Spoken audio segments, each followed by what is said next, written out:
것입니다. 성경 말씀은 두 군데인데요. 사도행전 우선 2장 말씀부터 보겠습니다. 신약 성경 190페이지쯤에 있습니다. 사도행전 2장 36절에서 37절 말씀, 그리고 그 다음에는 7장 51절에서 60절까지 말씀입니다. 먼저 하나님의 말씀 제가 봉독하겠습니다. 사도행전 2장 36절에서 37절까지 말씀. 그런즉 이스라엘 온 집은 확실히 알지니 너희가 십자가에 못 박은 이 예수를 하나님이 주와 그리스도가 되게 하셨느니라 하니라. 그들이 이 말을 듣고 마음에 찔려 베드로와 다른 사도들에게 물어 이르되 형제들아 우리가 어찌할꼬 하거늘. 다음은 7장 51절에서 60절까지 말씀입니다.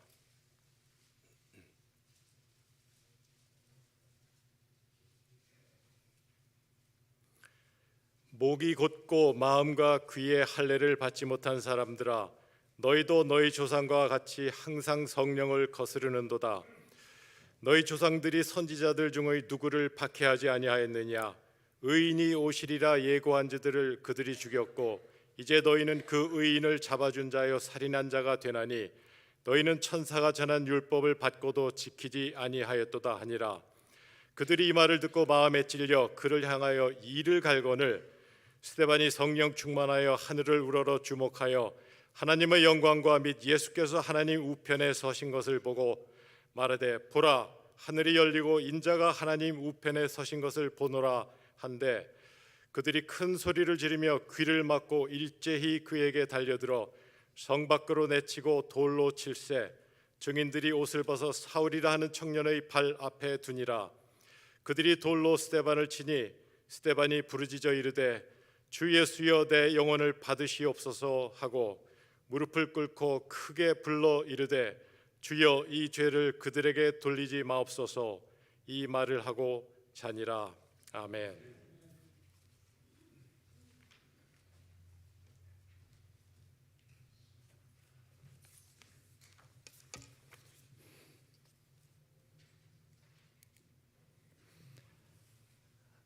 잠시 기도하겠습니다. 하나님 아버지,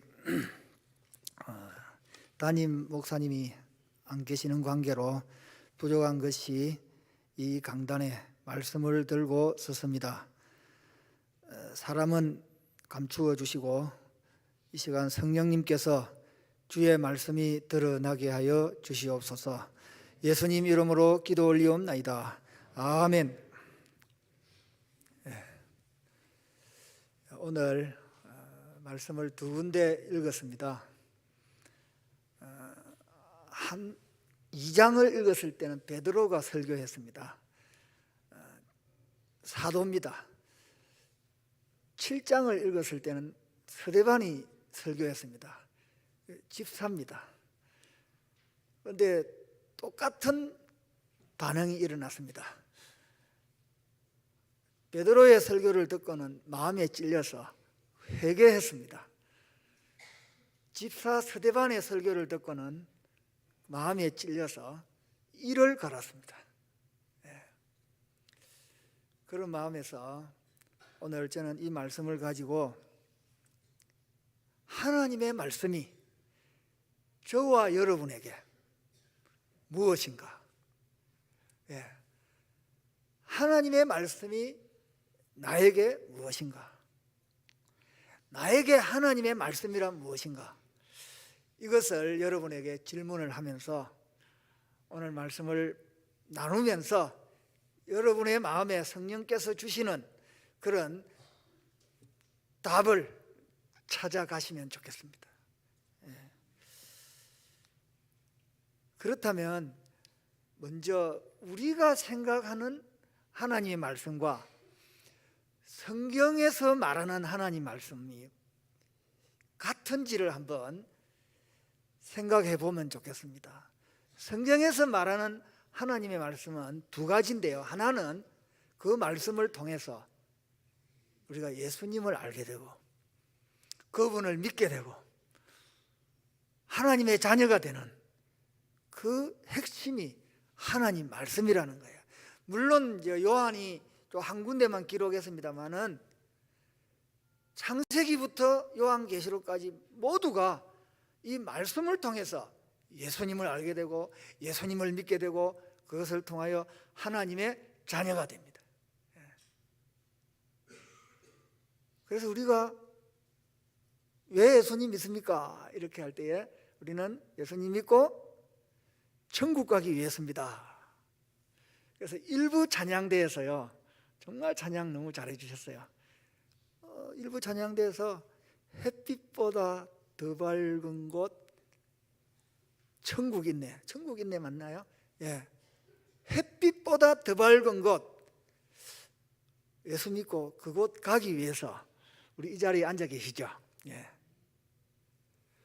근데 오늘 2부 찬양대가 그것을 맞추어서 천국 가기 전에 우리가 이 땅에서 어떻게 살아야 할 것인가, 그 찬양을 해주신 거예요.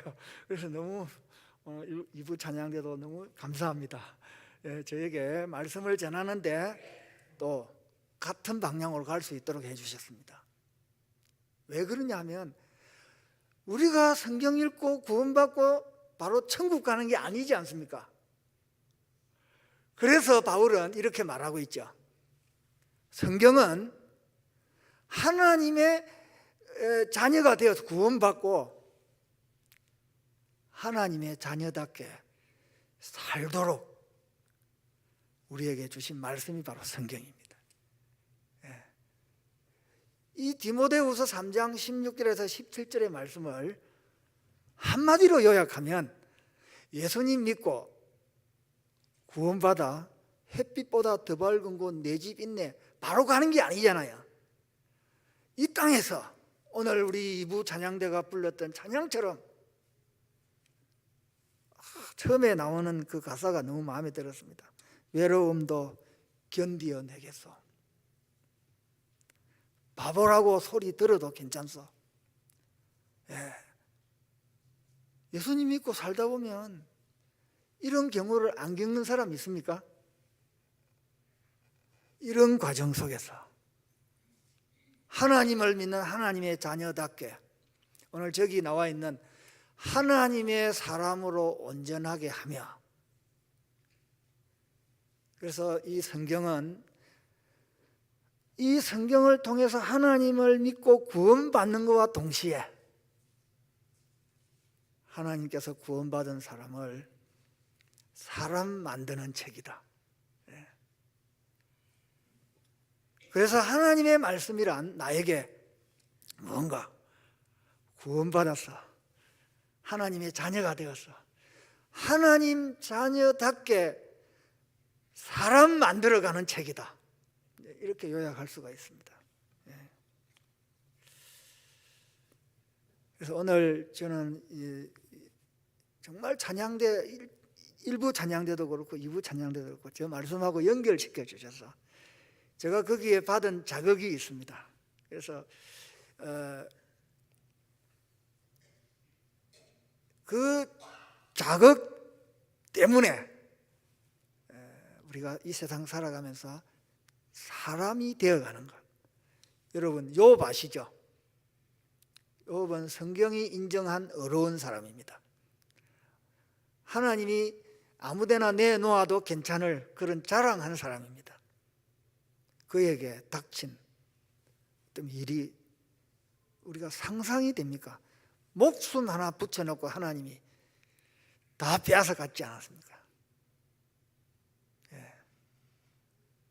그런데도 이 욥이 끝까지 하나님 부인하지 않고 마지막에 하나님 앞에서 고백한 게 저거잖아요. 우리 같이 한번 읽었으면 좋겠습니다. 저게 세 번역으로 나와 있는 말씀입니다. 같이 읽겠습니다. 욥이 주님께 대답하였다. 주님께서는 못하시는 일이 없으시다는 것을 이제 저는 알았습니다. 주님의 계획은 어김없이 이루어진다는 것도 저는 깨달았습니다. 잘 알지도 못하면서 감히 주님의 뜻을 흐려 놓으려 한 자가 바로 저입니다. 깨닫지도 못하면서 함부로 말을 하였습니다. 제가 알기에는 너무 신기한 일들이었습니다. 아무리 이 세상이 성경이 인정하는 의인이라고 할지라도 하나님 앞에서는 이런 고백을 하도록 만드는 거거든요. 이게 성경입니다. 우리가 살다 보면 이런저런 일들로 인해서 수많은 자극을 받는데요. 그런 자극을 받는 상황 속에서 정말 800만 명의 그 유대인들이 죽어가는 그 수용소에서 죽지 않고 살아남은 빅터 프랭클이라고 하는 사람이 쓴 책, 죽음의 수용소라는 책 속에 보면 우리는 이 세상 살아가면서 무수한 자극을 받는다. 그것이 사람을 통해서, 물질을 통해서, 자식을 통해서, 환경을 통해서, 심지어 목사나 성도 간의 관계를 통해서 자극을 받는다는 거예요. 그 자극받을 때 어떻게 합니까? 반응이 나타나죠. 즉각적으로 반응합니다. 저희 부부가 이제 산 지가 한 28년 돼 갑니다. 그런데도요, 기분 좋을 때는 괜찮은데 기분이 안 좋을 때 아내가 저에게 무슨 말을 해올 때 어떻게 그렇게 반응이 빠르게 오는지. 그런데 이 빅터 프랭클이라고 하는 사람이 이 자극과 반응 사이에 공간이 있대요. 생각할 수 있는 그런 순간이 있다는 거예요. 그래서 아무리 우리에게 자극이 와도 거기에 반응하는 그 공간에서 내가 어떻게 반응할 것인가를 선택할 수 있다는 거예요. 그래서 그가 이렇게 말했습니다. 자극과 반응 사이에는 공간이 있다. 스스로의 반응을 선택하는 우리의 힘이 그 공간에 있다. 그리고 우리의 성장과 자유는 그 반응에 달려있다. 사랑하는 우리 로뎀교회 성도 여러분, 오늘도 제가 말씀을 통해서 여러분에게 자극합니다. 그 말씀 앞에 반응하는 선택은 여러분의 믿음에 달려 있습니다. 여러분의 마음에 달려 있습니다. 그러기 위해서 그런 공간을 우리에게 하나님께서 주셨습니다. 그래서 오늘 제가 말씀을 나눌 때에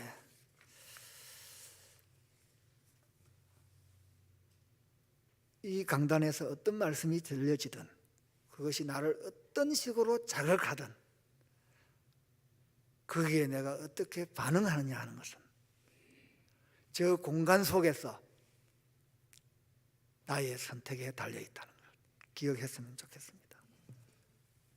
그래서 오늘 이 말씀을 통해서 과연 하나님의 말씀이 나에게 무엇인가 그것을 나누려고 하는데요. 그 하나님의 말씀은 첫 번째로 이겁니다. 하나님의 말씀은 단순한 우리 마음 수련이 아니에요. 우리의 인생을 바꾸는 그런 마음의 바꿈이에요. 그래서 성경을 읽고 말씀을 듣고 인생이 바뀌지 않으면 그건 예수 안 믿는 사람이에요. 그래서 예수님 믿기 전에 내 모습과 예수님 믿고 나서의 내 모습은 뭔가 성경을 읽은 성경 말씀을 들은 사람의 모습답게 달라져야 됩니다. 그래서 오늘 베드로가 한 설교 말씀을 같이 한번 다시 보겠습니다. 베드로가 설교한 핵심이 뭡니까? 하나님이 약속하신 예수 그리스도가 이 땅에 왔다. 그분이 우리의 주와 그리스도가 되었다. 주와 그리스도라는 말은 거의 비슷한 말입니다. 우리의 왕이 되었다는 거예요. 우리의 구세주가 되었다는 말입니다. 그런데 너희들이 그것을 거부하고 그 예수를 죽였다. 그래서 이 베드로의 설교를 들은 그 당시에 모여있는 유대인들이 마음의 찔림을 받고 어떻게 했습니까? 회개했다 그랬습니다. 예. 그래서 회개하고 세례를 받았습니다. 그리하여서 예루살렘 교회가 3,000명, 5,000명 기하급수적으로 한꺼번에 대형 교회가 되어버렸죠. 하나님의 말씀. 그래서 이 말씀을요 37절 말씀에도 이렇게 나와 있는데, 이 37절 말씀에 내가 다른 말로 또 보면은 이런 게 있습니다. 그의 삶을 고치십시오. 삶을 고치십시오. 하나님께로 돌아와서 여러분 각자가 예수 그리스도의 이름으로 세례를 받으십시오. 말씀을 통해서 달라지는 그 마음뿐만 아니라 그의 삶이 달라지는, 인생이 바뀌는 것. 제가 지난 5월에 유럽 총회 때문에 영국 로마 이렇게 방문했는데요. 그게 방문 중에 갔던 곳이 어디냐 하면은 이곳입니다. 콘스탄틴 대제가 그 전쟁에서 승리해가지고 기독교를 공인하고, 그렇게 이제 기독교 중심으로 나가는 사이에 그의 어머님 그 헬레나가 예루살렘에서 예수님이 빌라도 신문 받을 때에 걸어 올라갔던 그 계단 28계단이 예루살렘에 있었던가 봐요. 그 계단을 예루살렘에서 로마로 가져온 거예요. 그 가져왔는데 그게 빌라도의 계단이라 해가지고 저것이 있는데 제가 가봤습니다. 지금도 저렇게 사람들이 기어 올라가고 있습니다.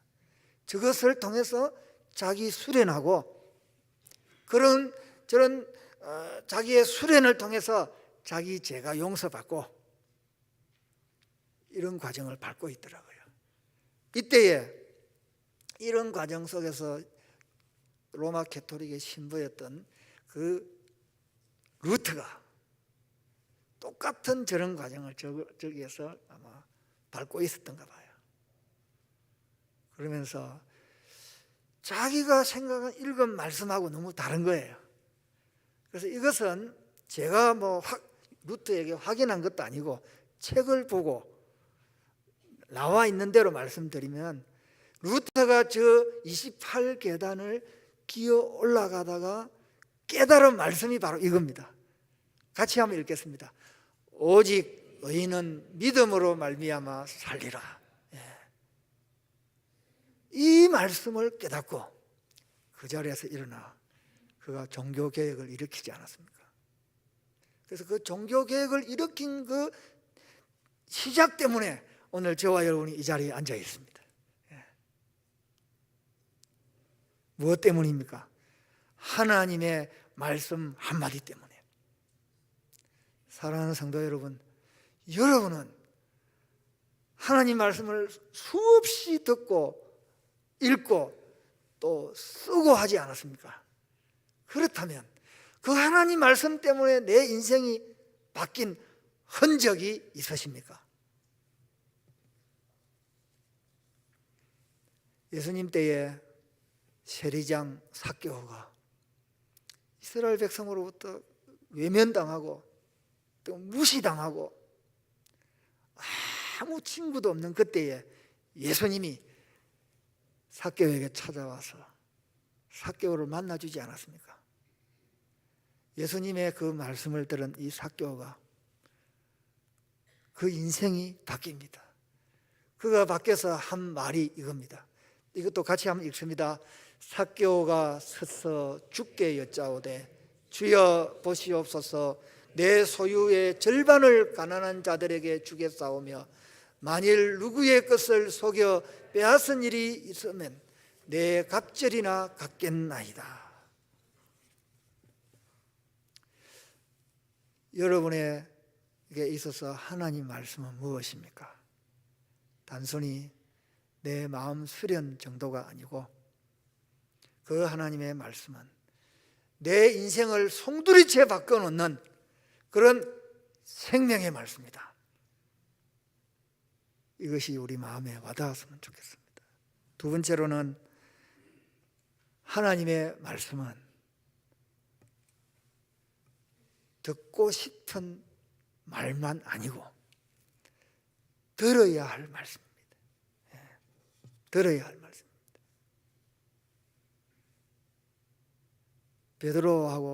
베드로의 설교와 서대반의 설교와 그 중심은 똑같았습니다. 거기에 청중들도 똑같았습니다. 서대반도 똑같이 하나님이 약속하신 예수 그리스도를 이 땅에 보내어서 그 예수님을 너희에게 주와 그리스도로 삼았는데 너희들이 그 예수를 죽였다. 그래서 그게 나와 있지 않습니까? 그들이 이 말을 듣고 마음에 찔려 그를 향하여 이를 갈았다. 그리고 그 말을 듣고 돌을 던져서 세상에 설교하다가 돌에 맞아 죽는 그런 끔찍한 일을 저질렀습니다. 그렇습니다. 우리도 하나님 말씀 읽다가 듣다가 저 말은 설교 안 해주면 좋겠는데, 저 말은 성경에 기록 안 해줬으면 좋겠는데, 그런 경우 있습니까? 그래서 어떤 경우에는 성경을 찢어버릴 수도 있고, 어떤 경우에는 설교를 듣다가도 길을 막을 수도 있고, 서대반 시대처럼 돌을 던질 수도 있는 상황이 우리 가운데도 있다는 겁니다.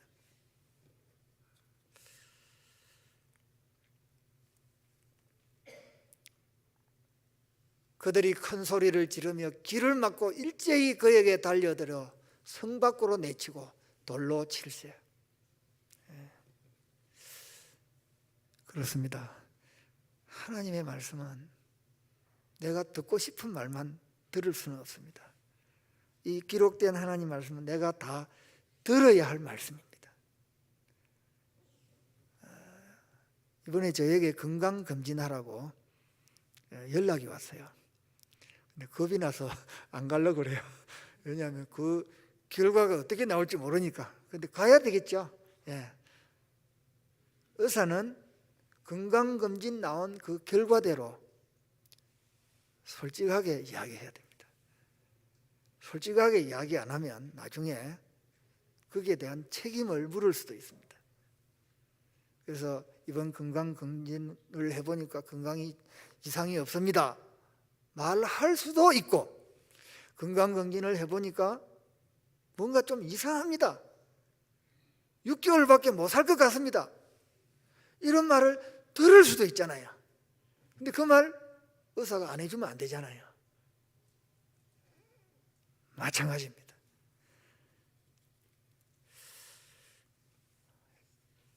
명의는 환자가 듣고 싶은 말을 하는 사람이 아니고 환자의 상태를 정확하게 진단하고 바로 처방할 수 있는 사람입니다.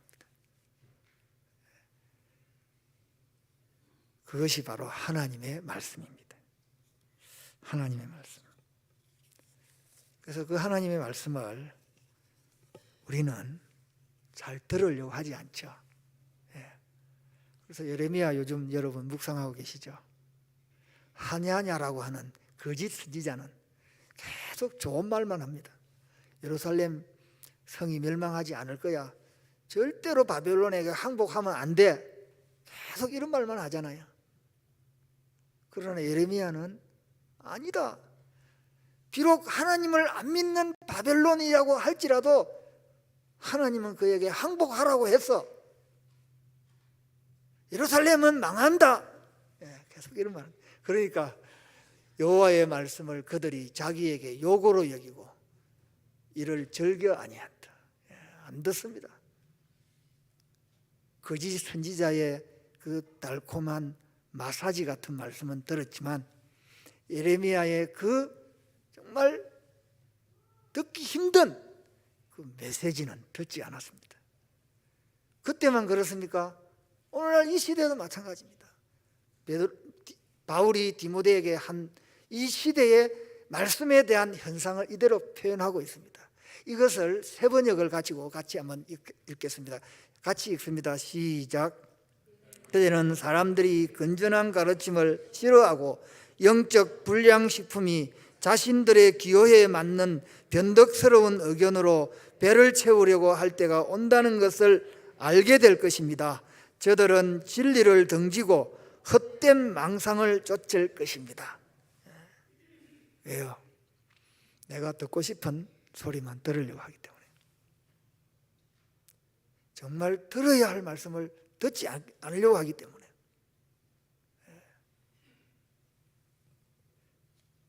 그러기에 우리는 하나님 말씀을 들어야 합니다. 솔로몬이 왕이 되어 하나님 앞에 기도했지 않습니까? 자기 부친이 물려된 이 나라를 어떻게 다스릴 것인가? 그가 기도한 후에 하나님이 나타나셔서 내가 너에게 뭐 해주면 좋겠냐? 질문하지 않습니까? 그때 솔로몬이 하나님께 구한 것, 옛날 개역 한글에서는 지혜로운 마음이라 그랬습니다. 근데 지금 개역 개정에서는 듣는 마음이라 그랬습니다. 듣는 마음. 듣는 마음을 달라고. 이 듣는 마음이라고 하는 샤마라고 그러던데요. 이 뜻이 이겁니다. 그 하나님 말씀에 동의합니다. 순종합니다. 복종합니다. 핵심이 요겁니다. 여러분이 하나님 말씀을 듣겠다고 하면 그 말씀에 순종하겠다는 뜻이 담겨져 있습니다. 그래서 듣는다는 말에 한문에는 뜻이 두 개가 있더라고요. 하나는 들을 문이고 하나는 들을 청이에요. 들을 문에는 영어로는 히어링이에요. 이 히어링은 의도나 의지와 상관없이 그냥 내 귀에 막 흘려듣는 것. 지금도 제가 말은 하고 있지만 여러분이 이렇게 할 수도 있어요. 그저 흘려 들을 수도 있습니다. 그런데 들을 청은 다릅니다. 들을 청은 영어로는 listening인데 이 말은 누가 무슨 말을 하는지 무슨 의도와 의지를 가지고 상대방의 이야기를 귀담아 듣는 거예요. 이 자리에 앉아 계시는 여러분 중에서도 오늘 하나님의 말씀을 저 강단에 선 목사가 무슨 말씀을 하지? 라고 귀담아 들을 수도 있습니다.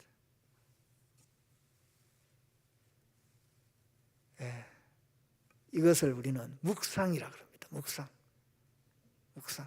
시편 1편 2절에 보면 오직 여호와의 율법을 즐거워하여 그 율법을 주야로 묵상하는 자니. 요 묵상이라는 요 히브리어 단어 하가라고 하는 이 단어를 똑같은 단어로 이사야서 31장 4절에 이렇게 또 표현하고 있습니다. 사자가 음식을 먹으면서 그것을 으르렁거릴 때에 묵상한다. 하가. 그래서 이것을 제가 이렇게 풀어봤습니다. 이 하가라고 하는 것은 묵상하는 것. 사자가 음식을 가지고 그걸 즐기는 거예요. 여러분 음식 먹을 때 얼마나 기쁨으로 먹습니까? 하나님의 말씀을 묵상할 때도 마찬가지라는 거예요. 사자가 으르렁거린다는 것은 그 음식이 너무 맛있어서 즐기고 있는 것. 동시에 그 으르렁거린다는 것은 이 음식을 즐기다 보면 주변에 하이에나들이 계속 몰려오잖아요. 그 음식을 빼앗기지 않기 위해서 정말 으르렁거리는 것. 사랑하는 성도 여러분, 정말 여러분이 하나님의 말씀을 한번 듣고 순종해 보려고 깊이 묵상해 보신 적이 있습니까? 정말 하나님의 말씀이 꿀과 송이 꿀보다 더 달구나 라고 묵상하십니까? 그것으로 그치면 안 됩니다. 혹시나 오늘 이 말씀을 들을 때 저 말씀 맞아, 맞는 말이야 라고 말하면서 설교 마치고 나가는 순간 그 말씀을 빼앗으려고 달라드는 생각지도 않았던 어떤 사람이 내에게 생각지도 않았던 일들이 우리에게 닥쳐서 그 말씀이 한꺼번에 송두리째 달아날 수도 있거든요. 그래서 으르렁거리는 거예요. 그래서 우리 주님은 이렇게 말씀하십니다. 하나님의 말씀이 네 종류의 밭에 떨어지지 않습니까? 그 밭에 떨어질 때에 악한 자가 와서 우리 말씀을 빼앗아 간다는 거예요. 그 악한 자를 마가복음에서는 사탄이라 그랬어요. 누가복음에서는 마귀라 그랬어요.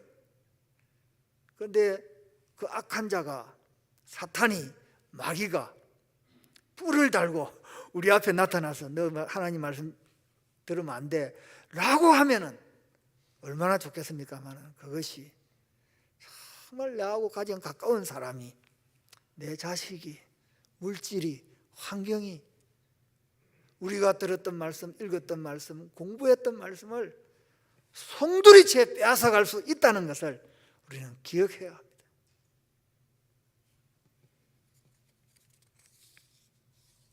그러기에 하나님의 말씀은 내가 듣고 싶은 말만 들으면 안 되고 들어야 할 말씀, 그 들어야 할 말씀을 우리는 묵상해야 됩니다. 사자가 그 음식을 넣고 즐거워하듯이 사자가 그 음식을 넣고 빼앗기지 않기 위해서 으르렁거리듯이 하나님 말씀 붙잡고 나아갈 수 있어야 합니다. 그것이 바로 하나님의 말씀이 나에게 주시는 메시지입니다. 세 번째로 하나님의 말씀 나에게 무엇인가? 하나님의 말씀은 그저 지식 쌓는 게 아니에요. 주님 닮게 하는 책입니다. 햇빛보다 더 밝은 곳 내 집 있네. 예수 믿고 바로 직행하는 게 아니지 않습니까? 이부 찬양대에서 불렀던 그 찬양처럼 때로는 외로울 수도 있어요. 때로는 사람들로부터 바보라고 하는 그런 말도 들을 수 있는 억울함을 당할 수 있다는 거예요. 그런 상황에서 이 하나님의 말씀이 우리를 하나님 닮은 사람으로 만들어 간다는 거예요. 이 땅 위에서의 삶은 요즘은 길어서 한 120살까지 간다 그러더라고요. 그러나 누구든지 이 땅에서 한 번은 떠나지 않습니까? 하나님과 사는 삶이 100년? 200년 아니지 않습니까? 영원이라고 하지 않습니까? 이 영원의 삶을 하나님과 살려고 하면 불편함이 없어야 되지 않겠습니까? 그러기 위해서 하나님께서 그 하나님 말씀을 통해서 오늘 저와 여러분을 주님 닮게 만들어가기 위해서 이 하나님 말씀을 우리에게 주셨습니다. 그런데 스데반이 설교하는 그 과정에서 스데반의 그 설교의 말씀을 듣고 그들이 그 스데반이 준 설교 핵심은 그렇잖아요. 천사를 통해서 그 보내준 하나님의 말씀 이미 받고 연구하고 가르치고 했는데도 뭐 했습니까? 지키지 않았다는 거예요. 살아내지 않았다는 거예요. 우리가 하나님 말씀을 설교를 듣고 배우고 또 묵상하고 해서 누가 물어보면 창세기를 누가 기록했어요? 모세가. 요한계시록은 몇 장까지 있어요? 22장까지요. 성경에 대한 질문을 할 때에 이렇게 답하는 게 아니에요. 성경에 관해서 물어볼 때에 내가 그 성경 말씀을 살아낸 이야기를 할 수 있어야 됩니다. 그게 바로 하나님의 말씀이 나에게 주신 메시지예요. 예. 그래서 이 말씀을 메시지 번역에서는 그런데 여러분은 계속해서 웬 고집을 부리십니까? 예. 웬 고집을 부리십니까? 예. 사랑하는 성도 여러분, 오늘 우리는 하나님의 말씀이 나에게 무엇인가? 그저 지식 쌓는 게 아니고 살아내야 할 하나님의 말씀이라는 것. 그래서 바울이 이렇게 말하고 있지 않습니까? 하나님 사람으로 온전하게 하며 모든 선한 일을 행할 능력을 갖추게 하려 합니다. 예. 바울이 이렇게 디모데에게 말을 하면서도 고린도전서에서 이렇게 말했습니다. 내가 그리스도를 본받는 자가 된 것 같이 너희는 나를 본받는 자가 되라. 바울을 본받는 게 아니고 바울이 예수님을 닮으려고 하는 그 모습을 닮으라는 거예요. 사랑하는 성도 여러분, 하나님의 말씀은 들어야 됩니다. 또 배워야 됩니다. 묵상해야 됩니다. 그래서 이런 말이 있죠. 학생의 끝은 졸업입니다. 예, 졸업하면 끝입니다. 그러나 제자의 끝은 그 선생님 닮아가는 거예요. 여러분은 어떻습니까? 여러분은 신앙생활 아마 여기에 계시는 분 다 연륜이 다 있으신 분들 같습니다. 예. 신앙생활을 오래 하면 할수록 주님 닮은 모습들이 우리 가운데 우리 삶 속에서 얼마나 드러나고 있습니까? 성경을 백독을 하고 성경을 교회에 나와서 뭐 1단계, 2단계, 3단계, 10단계를 하고 그래서 내가 그걸 퇴소함으로 말미암아 교회 집사님도 되고 권사님도 되고 장로님도 되고 예. 그러면서 얼마나 주님 닮은 모습이 내 삶 속에서 드러나고 있습니까? 그렇습니다. 하나님의 말씀은 지금도 우리에게 칼을 대고 있습니다. 예. 하나님 말씀 칼이라고 그러잖아요.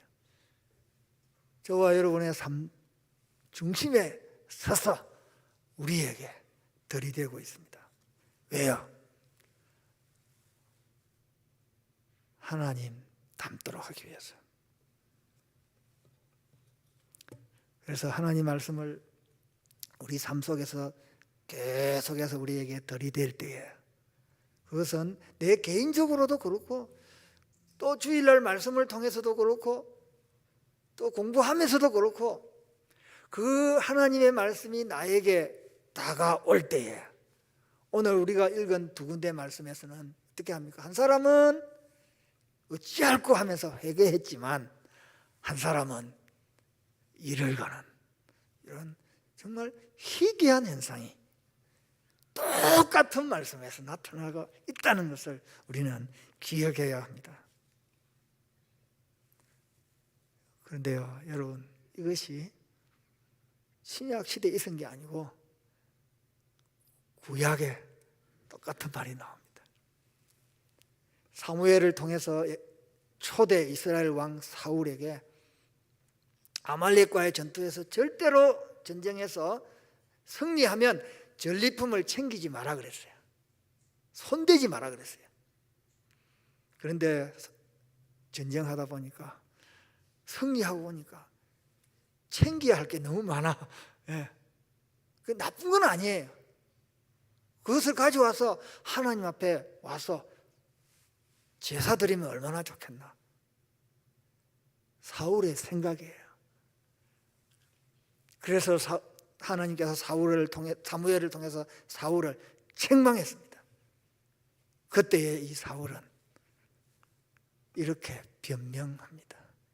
당신의 하나님께 제사하려고. 그럴듯한 변명입니다. 하나님을 위한 것처럼 보입니다.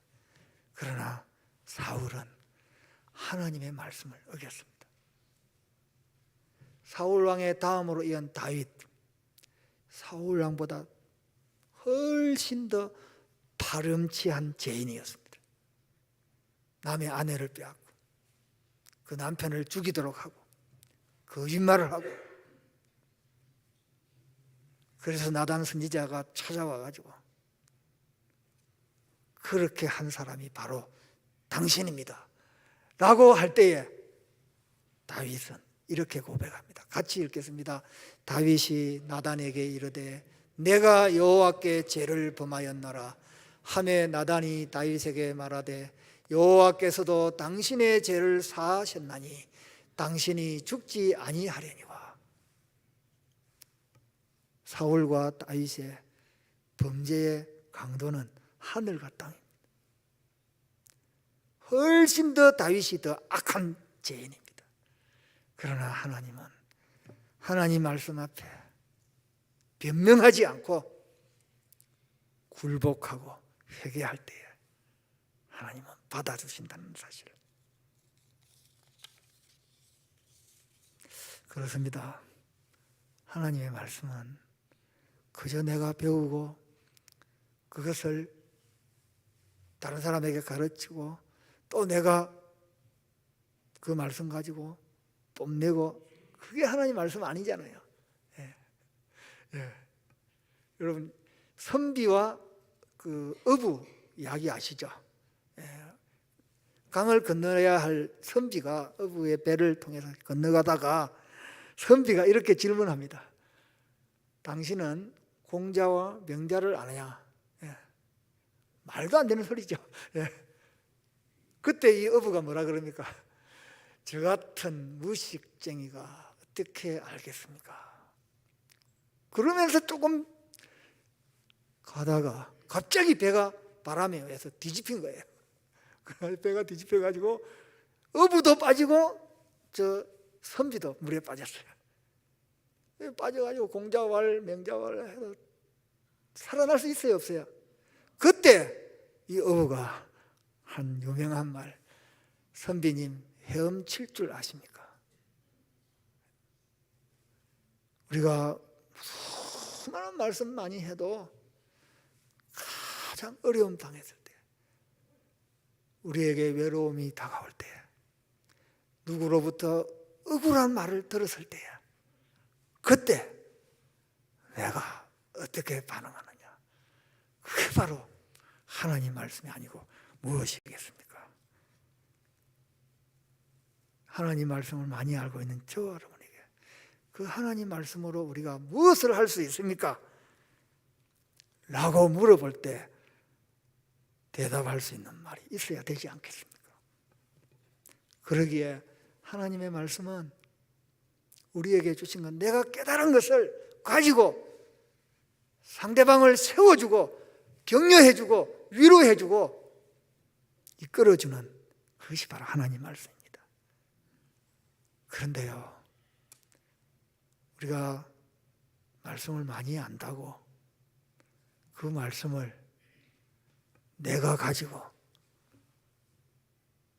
율법의 몽둥이로, 율법의 잣대로 나를 죄야 하는데 다른 사람을 죄고 있지 않은지 돌아봤으면 좋겠습니다. 그래서 이런 글이 있습니다. 내 마음속에 자. 내 마음속에 자, 언제부터인가 나는 마음속에 자를 하나 넣고 다닙니다. 돌을 만나면 돌을 재고, 나무를 만나면 나무를 재고, 사람을 만나면 사람을 잽니다. 나는 내가 지닌 자가 제일 정확한 거라고 생각합니다. 그런데 가끔 나를 재는 사람을 볼 때마다 무관심 한 채 하려고 애썼습니다. 간혹 귀에 거슬리는 얘기를 듣게 되면 틀림없이 눈금이 잘못된 자일 거라고 내뱉었습니다. 그러면서 한 번도 내 자로 나를 잰 적이 없음을 깨닫고 스스로 부끄러워졌습니다. 마지막은 같이 읽겠습니다. 시작. 아직도 녹슨 자를 하나 갖고 있지만 아무것도 재지 않기로 마음먹고 있습니다. 하나님의 말씀은 우리를 하나님 사람, 하나님 닮아가도록 하는 그런 말씀입니다. 그러기에 오늘 이 말씀을 통하여 우리에게 주시는 하나님의 말씀이란 무엇입니까? 그 하나님의 말씀은 단순히 내 마음 수련이 아니고 그 하나님 말씀 때문에 내 인생이 바뀌어서 이게 하나님 말씀입니다. 하나님의 말씀이란 나에게 무엇입니까? 듣고 싶은 말이 아닌 다 들어야 할 말씀입니다. 그 하나님의 말씀은 나에게 무엇입니까? 그저 성경 지식 쌓는 게 아니고 그 하나님 말씀을 배우면 배울수록 들으면 들을수록 제가 설교자면 설교를 1년에 52번 하잖아요. 막 계속 한다면 52번 할수록 52가지가 바뀌어야 되잖아요. 잘 안 바뀌어요. 여러분도 마찬가지고 주님 닮아가는 것, 그것이 바로 하나님의 말씀이란 나에게 오늘 우리에게 주시는 메시지입니다. 기도하겠습니다. 하나님 아버지, 감사합니다. 부족한 것이 감히 오늘 이 자리에 정말 평생을 주님 말씀 듣고 배우고 또 살아온 신앙의 연배가 깊은 분들 앞에서 이 말씀을 전했습니다. 그럼에도 불구하고 말씀을 전하는 자나 말씀 듣는 자들이 하나님 앞에서 저 말씀이 나를 바꾸고 저 말씀이 나를 하나님의 사람으로 만들어 간다는 것을 깨닫고 오늘 이 자리를 일어서서 나가는 그 순간부터 한번 살아내는 우리의 남은 생애가 되게 하여 주시옵소서.